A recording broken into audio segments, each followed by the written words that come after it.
All right. So, anyway, this is, again, we'll talk about playlists in another video on how to do that. But essentially, I'm not sure what part we didn't get in the other video.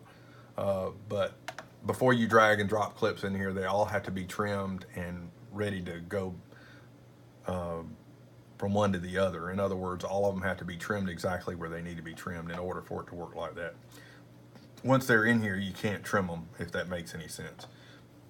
So anyway, we're going to go back to the player recorder. So for 4 o'clock services, you drag and drop this in here, and it should be ready to roll. Again, you can test it with the band, and you can go to your prayer portion if you want to. Just depends on what everybody's looking for. But I would always, once you come in, get it in there. I would scrub it, make sure everything's there that you need. And you can do a real quick scrubbing using this right here, hitting play, listening to it, just getting a feel for what the services look like. So we've learned how to load the clip. To eject the clip, you just click eject. You've probably seen me do that.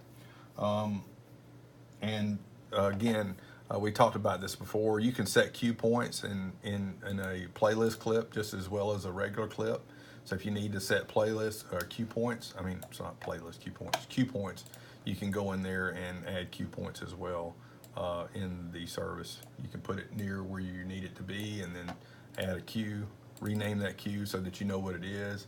Like we can put message, and then I could move this kind of toward the end if I want to catch the prayer moment at the end for when he's setting it up for prayer.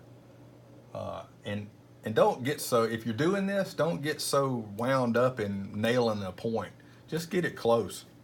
So I would get it right before he comes back local to give him about 20 seconds or something like that, maybe even 10, and then add a cue and say prayer if you needed to do that. Again, this is not something you do every week. This is just a way in prayer, in rehearsal, you can navigate through the service file quickly without having to